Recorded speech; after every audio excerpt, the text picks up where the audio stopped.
So let's go ahead and react to that. Every op that O51 Melly brutally killed. Who is over here? Who is over here giving out information in YouTube videos? Is he convicted of this? Are we just allowing this to be put on YouTube? He's about to just. This is exactly how the FBG case got solved, by the way. I just remember that, bro. That YouTube documentary about the case literally solved the case. Is that not crazy, y'all? Is that not crazy?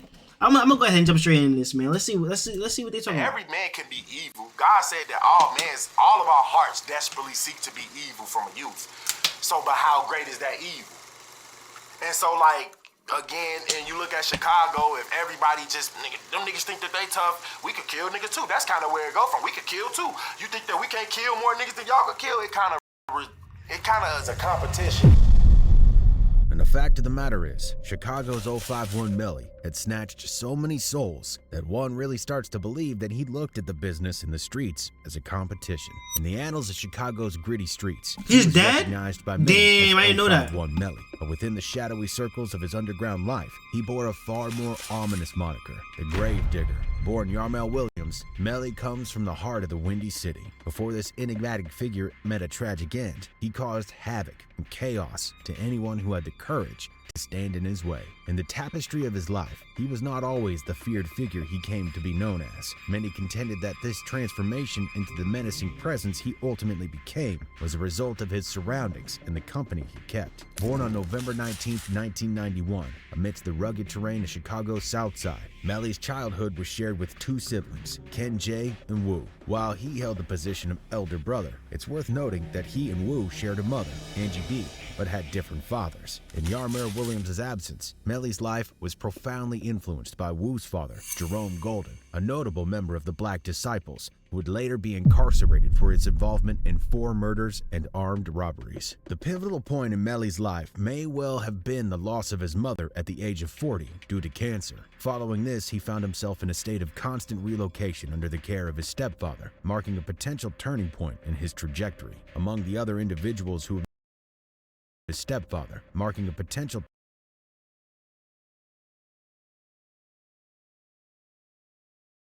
turning point in his trajectory. Among the other individuals who may have contributed to the negative influences in his life were his cousins TYMB Courtney and TYMB Court, both affiliated with the Black Disciples and allegedly tied to the demise of a 15-year-old rapper and GD member named Tuka. NLMB were formed by 2 sets that went renegade.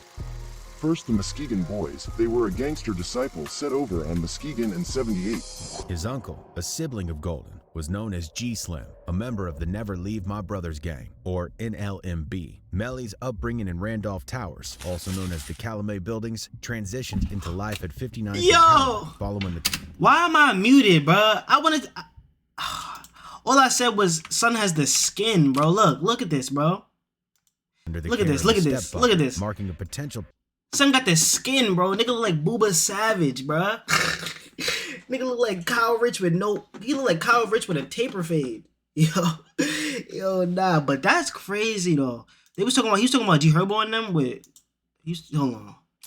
He was talking about LMNB or whatever it's called. Remarkably, Melly joined the O51 crew.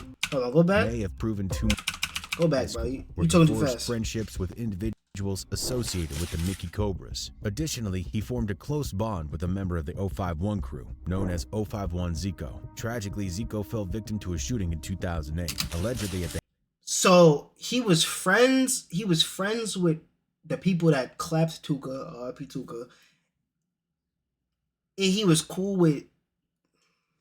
So he just cool with everybody, son. Cause he said he had ties to the GDs, BDs, LNMB, the Cobras.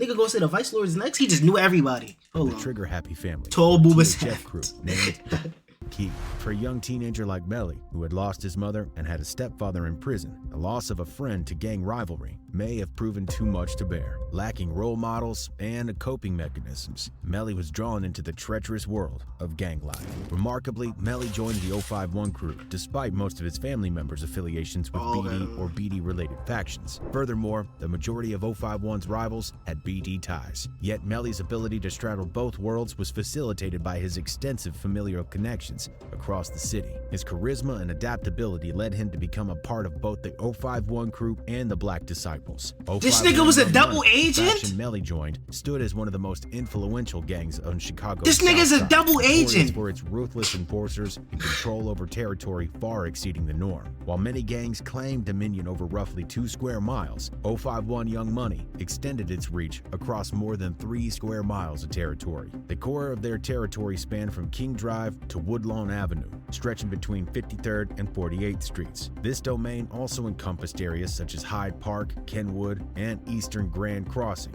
Established around 2006-2007, O51 wasted no time in entering into a fierce feud with THF. THF, located between 45th and 46th Drexel and Woodlawn, boasted a cadre of experienced street veterans, rendering it one of Chicago's most feared gangs. The enmity between O51 and THF would soon escalate to become the city's most prominent and blood-soaked rivalry. It all began in skirmishes, both within and outside of schools, eventually escalating to the involvement of firearms, with the inevitable outcome being a body count. The first casualty of this feud was an O51 member, Carlos Meros, alias Los, who fell victim to a fatal shooting on March 13, 2008, at 4800 South Drexel Boulevard. Carlos, aged 20, was rushed to Northwest Memorial Hospital, but succumbed to multiple gunshot wounds. There was no turning back. The conflict would claim the lives of numerous young men. Despite performing well academically, Melly was inexorably drawn into the streets, intensifying his pursuit of O51's adversaries around 2010 to 2011.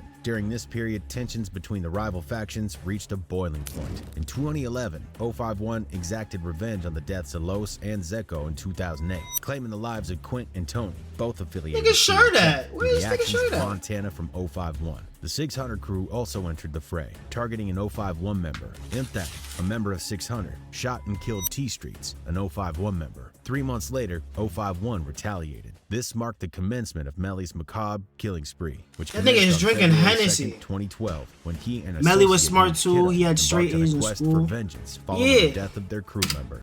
Yeah, Lucky. They said in the beginning of the video they don't really know how he got into the street life. Like that just wasn't him at first. Who is that? That's Ludflow. Who is that? Either Ludflow or that looks like Montana of 600. Who is that? An associate named Kiddo embarked on a Kiddo. Never mind. It was one for vengeance following the death of their crew member. The victim in this tragic episode was a 20-year-old member of the 600 gang, known by his alias Rush, but born as Shaquille Rush. On that fateful day, Shaq found himself leaving a party on the 5900 block of South Calumet Avenue, accompanied by a girl. Little did they know that lurking nearby, within 600's territory, were none other than Melly and Kiddo. As fate would have it, Shaq ventured into an alley. It was in this venerable moment that Melly and his partner seized the opportunity, ambushing Shaq and firing multiple rounds at him. The young girl accompanying Shaq was also caught in the crossfire, suffering a graze from one of the bullets. Tragically, Shaq succumbed to his injuries on the spot, having sustained multiple gunshot wounds to his body and head. Fortunately, the girl quickly rushed to Northwestern Memorial Hospital for medical attention. The sorrow surrounding Shaq's death was compounded by the fact that his father, Luther Rush, had met a similar fate in 1998, falling victim to a gang-related shooting. Speaking to reporters in the aftermath of her son's murder, Shaq's mom shared poignant memories of her lost child. He was a very outgoing person, very spirited, his mother said. He always had a smile on his face. He was never mad. Yo, this music is crazy. And this is 20 minutes? Alright, let me stop pausing. I gotta lock in. This is 20 minutes. Family. Her husband, Luther Rush, was also shot dead in 1998, and her other children talk about their slain brother constantly. We were a real close-knit family, Dorothy Rush said. She described Shaquille as a young man who cherished spending time with his siblings and had a passion for music, often dedicating his time to writing lyrics and crafting beats on his computer. He was known for his outgoing and spirited personality, always sporting a warm smile and an ability to bring laughter to those around him. Demillion, a member of O51 and an opponent of Shaq, deemed him deserving of death in the ongoing feud with THF. This placed Melly square in the crosshairs of the 600 gang, considering the irony that, at the time, Melly resided within 600's heavily controlled territory. In a brazen display of bravado, he would even taunt 600 members on Twitter, openly acknowledging his presence in their domain and asserting that he moved through the area with impunity. This audacious attitude earned Melly a I'll get to your reaction soon, gang. Now that you back. His ties to the BD and his family's protection network. However, despite being a top target for 600, we just reacted to that to catch Melly off guard. We just reacted to that roadblock. Media provocations. Melly shockingly confessed to Shaq's murder during. We just reacted to that roadblock. That was fake fire. It was fake fire. Nobody in the chat was really jacking it though. They rated it like a 6 out of 10. You feel me? I'm gonna be dropping that reaction probably tomorrow. Yeah, I'll drop it tomorrow, so you can check that out. Already tense and deadly gang rivalry. In the complex and perilous world of gang rivalries, revenge was a currency. Yeah, I liked it. It was tough. I gave it like a 7 out of 10. Between the 600 gang and O51. I give it like a calm 7 out of 10. It's nothing too crazy. Fathead, an O51 member. I bet. Lucas, say that. I'm gonna stream tomorrow. I'll stream tomorrow. Upon his release from jail, making him their primary target. Their plan involved luring C-Day into an ambush, disguising it as business meeting. Little did they know that Melly and 2 other O51 members lay in wait at the rendezvous point. As C-Day arrived, the trio sprang from their concealed position, intent on carrying out their sinister mission. Miraculously, C-Day managed to escape the onslaught, dodging a hail of bullets that missed their mark. He emerged from the encounter unscathed. Bad aim! Bad aim, chat! Bad aim! Bad aim! Bad aim, chat! Bad aim! You think that crime rate half for nothing? Yet not everyone would be as fortunate. Amidst this vendetta, OTF Newski emerged as a notable figure in this perilous tale. Newski, renowned as Lil Durk's cousin, found himself caught in the crossfire as Melly sought vengeance for the loss of his fellow gang member, Mark Campbell, known as Lil Mark. The roots of this feud trace back to the murder of La Capone, a 600 member implicated in. Damn, he has so much talent, bro. At a bus stop on the 300 block of East 51st Street, suddenly found himself the target of a van filled with members from O Block 600 and Folly Boys. Alerted by fellow gang member, the van arrived at the scene where Twilla from THF and D-Rose from 600 unleashed a barrage of gunfire before speeding away. Tragically, Lil Mark was fatally struck in the head, succumbing to his injuries at the scene. Nah, LA was tough, bro. O51 was the disrespectful videos and taunts that followed Lil Mark's killing. Lil Durk, along with 600, THF, and O Block members, embarked on a mocking campaign against Lil Mark and his late brother Tuka. No. What does this nigga Von say? What if that baby in her stomach ain't even Lil Mark's baby? That's crazy. Lil Mark and his late brother. That's crazy. Lil Durk's video. You on that bus stop with Tuka? That's crazy. Heightened tensions, making him the primary target of Melly and O51. Hey, this bus stop right here though. This a real famous place, yeah. It's a real famous place, B. Hey, this bus stop is a real famous place, B. I ain't gonna lie. Despite their desire for retribution, O51 faced a significant obstacle in targeting Lil Durk. The rapper's fame would draw unwanted attention, and his limited presence in Chicago meant that he was rarely exposed outside. Consequently, O51 shifted their strategy, opting to target those closest to Durk. Their first victim was OTF Newski, Lil Durk's cousin. 2 months after Lil Mark's murder, O51 achieved. Believe it or not, but Jayhan is the Lil most Durk briefly innocent left shit, Newski alone in a parked car on the 700 block of East 87th Street. Melly and Driller seized the opportunity. They approached the car from both sides and opened fire, leaving Newski with multiple gunshot wounds. Newski managed to start the car and drive away, but crashed a short distance later. The shooters fled the scene, leaving Newski dead in the car. This assassination struck a... That's why you do not just sit in the car, chat. No matter where you at. I ain't gonna lie, no matter where else, don't just be sitting in the car, especially if your car don't have tents. Don't just be sitting in the car, bro. Personal chord with Lil Durk, who was devastated upon discovering his cousin's lifeless body, drenched in blood. The cycle of revenge continued, with O51 next to targeting OTF Chino, who managed Lil Durk and was affiliated with THF. This is where OTF Chino got shot and killed at when he was going to get something to eat after the studio. And this who recorded this? Boo Boo Crump came to get a Chino burger and threw it in the trash, and everybody was looking at him crazy. So we gonna get a quick walkthrough real quick. On March 27th, who is that? Who is that? Sitting in a car in the 8400 block of South Stony Island Avenue. I sound tired. How I sound tired? O51 member. Melly, driven by personal. I just got back from playing Bodo. Car and fired multiple shots, one of which struck Chino in the head. Chino was rushed to Advocate Trinity Hospital in the Calumet Heights neighborhood and was declared dead upon arrival. Wait, he was killed at his house? No, that's what I was thinking. But he had went to a restaurant. I mean, do you know if the people were arrested? Was this the last interview he did with Vlad? Cause I know he don't mess with Vlad no more. That's every day in Chicago. Anything happen, 9 times out of 10, you ain't gonna find out who did it. No. O51, determined to mirror the disrespectful actions that had followed Lil Mark's murder, unleashed a barrage of messages and tweets mocking Chino's death. Melly's relentless pursuit of vengeance began to affect Lil Durk deeply.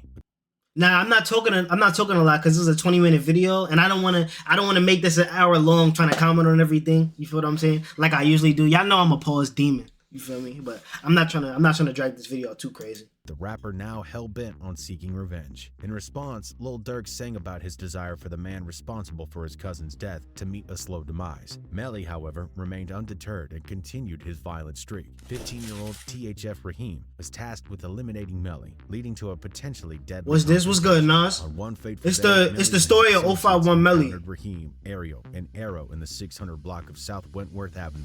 Unbeknownst to the trio, Raheem approached them, opened fire, and narrowly missed Arrow. Ariel sustained a gunshot wound. This nigga got bad aim, bro. Why everybody got bad aim? To his head and foot. Both Ariel and Melly were rushed to Stronger Hospital, where they survived the attack. Undeterred by his near brush with death, Melly was soon back on the streets, continuing his pursuit of revenge. What did he say, bro? By his near brush with death, Melly was soon back on the streets, continuing his... I ain't gonna tweak with the MF on here, period, again. I'm just make them all suffer? That's crazy. That nigga is a demon. Who is Lee Drilly? Anissa, bro. Anissa, bro. Anissa, bro. I love you. I appreciate you for tuning in, but I'm not about to do this with you. I'm not about to do this with you.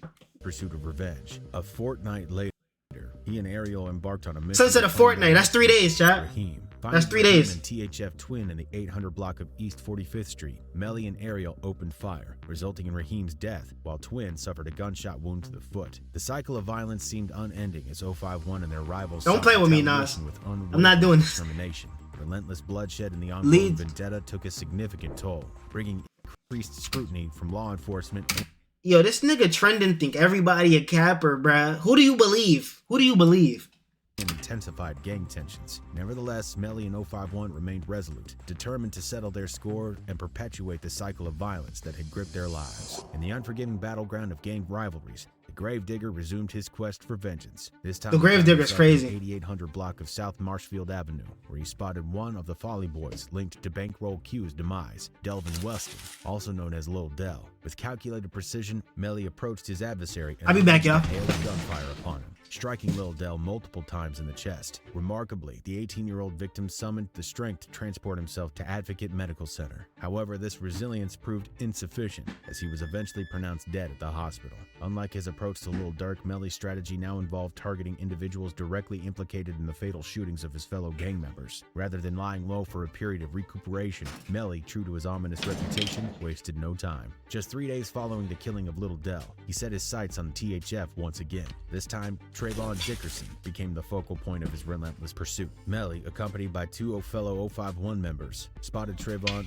in the 6800 block of South Cornell Avenue. Without hesitation, they unleashed a barrage of gunfire, striking Trayvon multiple times in the face and abdomen, leading to his immediate demise. It was suggested that Melly had He doing IG Live? Oh, nah. Residents, I'm about to say. their close proximity to each other, making the task of locating and eliminating him relatively Damn, Haley. At this point in time, Melly had inflicted considerable damage. How'd that happen? THF, far surpassing the customary levels seen in gang rivalries. Ordinarily, one would neutralize a few members from the same faction, but Melly had claimed... Yeah, he's wilding right now. I ain't gonna lie, he's wilding.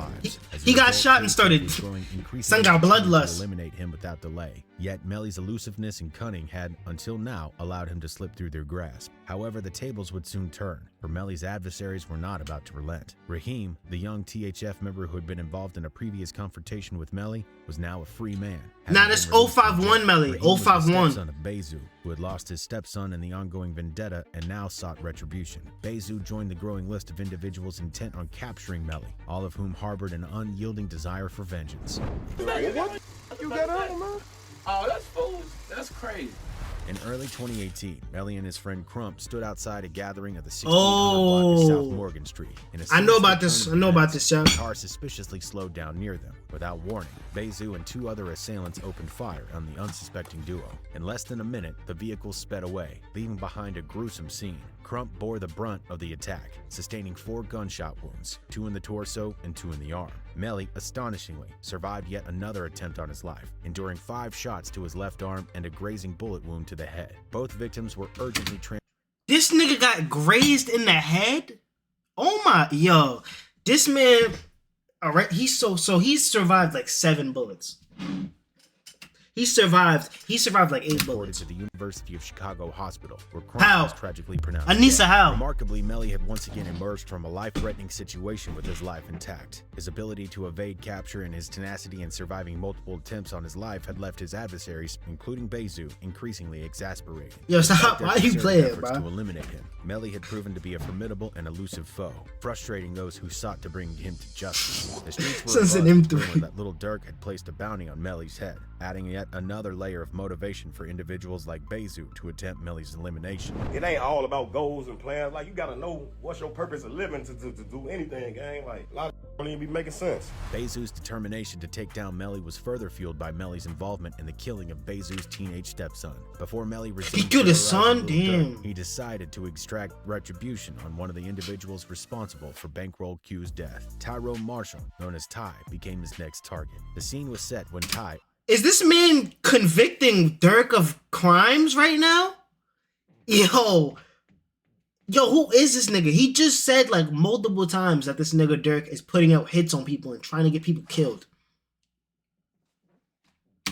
A 19-year-old and his friend engaged in casual conversation, leaning against a parked car. Oblivious to their surroundings, they failed to notice a vehicle approaching slowly. The car came to a halt a short distance away, and Melly's firearm emerged from its lowered window. In a quick and lethal burst of gunfire, Melly did not miss his mark. Ty was struck in the head before Melly swiftly fled the scene.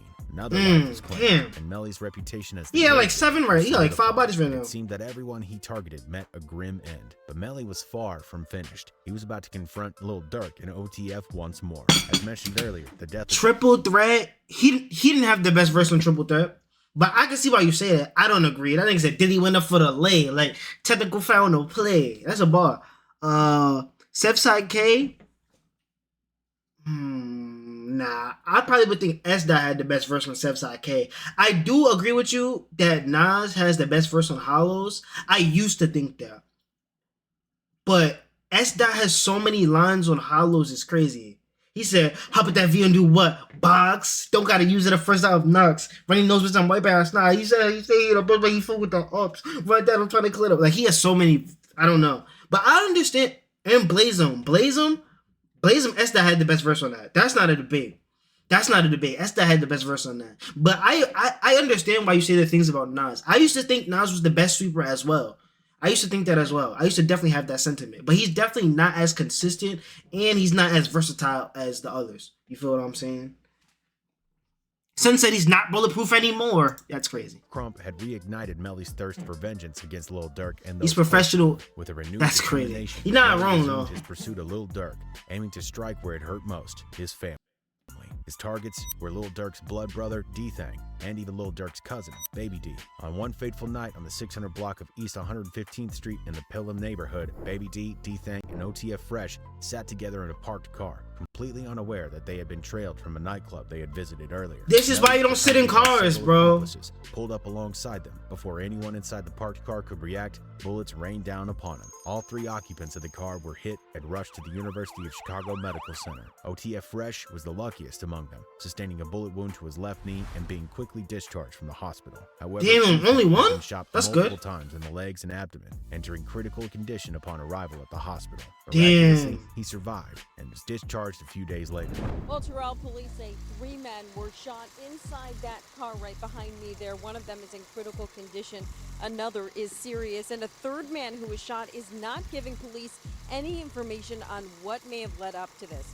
The car riddled with bullet holes coming to a stop near 111th Place and I got you. Greenwich Grove, where it ended up in the middle of the street. Tragically, Baby D, 30 years old and known as Darnell Banks, suffered multiple gunshot wounds to his Nas, back. D and is trash. abdomen. D is He trash. succumbed to his injuries while receiving medical treatment. The news of Baby D's death devastates Lil Durk, marking the second family member lost and deepening the anguish as his brother fought for his life in the hospital. Melly's actions had crossed a line, and enough was enough. Several gangs, including THF, Lamron, and 600, were now actively searching for the gravedigger. While he remained elusive, there was a growing consensus that his day of reckoning would Nas. eventually arrive. As the saying Nas. goes, every dog has his Nas. day. Nate would tell Travis to capture the assailants on footage as if they were cohorts in the assassination.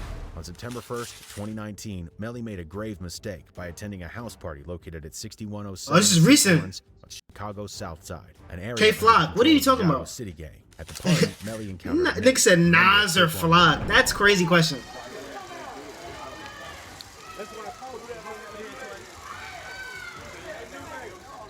Interestingly, Taekwon World and O51 were not enemies at the time. In fact, just a few weeks earlier, Melly and Nate had been shooting dice together. However, their gambling venture ended in bitter dispute. A few days later, Melly showed up at Nate's residence and opened fire, with Nate's girlfriend and newborn inside the house. The sight of Melly ignited Nate's rage, prompting him to pretend to leave the party, but then abruptly turn around, draw his firearm, and fire in Melly's direction. Wait, in the function?